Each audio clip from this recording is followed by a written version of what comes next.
পারেনি না। বাবা মায়ের হাত ধরে হাঁটি হাঁটি পা পা করে সন্তান যখন বড় হয় তারপর তারপর সেই সন্তান একদিন নিজের পায়ে দাঁড়ায়, জীবন জীবিকা নিয়ে যায় তাদের বাবা মায়ের থেকে অনেক দূরে। বৃদ্ধ পিতামাতাকে ঘিরে থাকে শূন্যতা আর একাকিত্ব, আর বাবা মায়ের ঠিকানা হয় বৃদ্ধাশ্রম। অসংখ্য ধন্যবাদ মাননীয় মডারেটর, আমাকে এই মহান মঞ্চে কিছু বলার সুযোগ করে দেওয়ার জন্য। বিতর্ক চলছে এবং আজকে বিতর্কের বিষয় হচ্ছে বৃদ্ধ পিতামাতার প্রতি অবহেলার মূল কারণ সন্তানের মানসিকতা। বাস্তবতার প্রেক্ষাপটে দাঁড়িয়ে আমি এবং আমার দল বিষয়টির অবস্থান নিয়েছি। ছেলে আমার মস্ত মানুষ, মস্ত বিচার, মস্ত প্লেটে যায় না দেখা এপারে ওপার, নানান রকম জিনিস আর আসবাব দামি দামি, সবচেয়ে কম দামি ছিলাম একমাত্র আমি। মাননীয় মডারেটর এবং বিজ্ঞ বিচারক মন্ডলী, নচিকেতা হয়তো আজকের এই বিষয়টির জন্য গানটি লিখেছিলেন, যে গানে ফুটে ওঠে হাজারো মায়ের আর্তনাদ, চিৎকার, হাহাকারের প্রতিধ্বনি। একটা ছোট্ট ঘর, চারপাশে সাদা দেয়াল, নিঃশব্দ নীরবতা। এক কোণে বসে আছেন এক বৃদ্ধ মা। সারাটা জীবন যার ছিল সন্তানের জন্য, আজ তিনি বড় একা। একদিন যার কোলে ঘুমিয়ে পড়তো সন্তান, আজ তার কোল পাকা।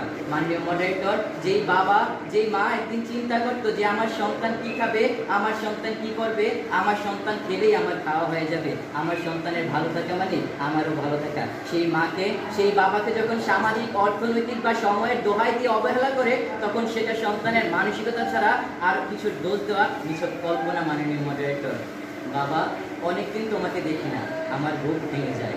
তোমাকে মানুষ করার জন্য আমার বিয়ের গয়না পর্যন্ত বিক্রি করেছি। এখন আমি বৃদ্ধাশ্রমে 6 বছর ধরে আছি। তোমার প্রতি আমার কোনো অভিযোগ নেই।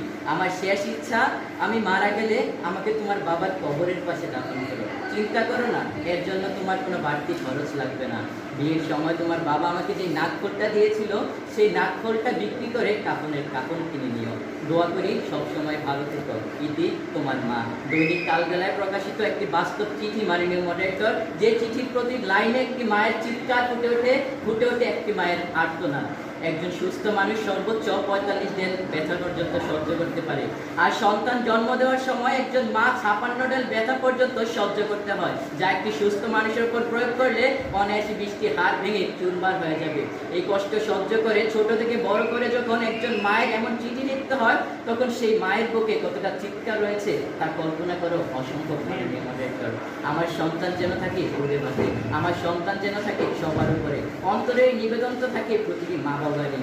আর সেই সন্তান যখন বড় হয়, তখন শুরু হয় নানা রকমের অজুহাত, নানা রকমের ব্যস্ততা। মাননীয় মডারেটর, মা বাবার প্রতি যদি ভালোবাসা থাকে, তখন শত ব্যস্ততার মাঝেও মা বাবার যত্ন নেওয়া যায়, যদি তার মানসিকতা ঠিক থাকে। তাই আজ এই মঞ্চে দাঁড়িয়ে আমি স্পষ্টভাবে বলছি,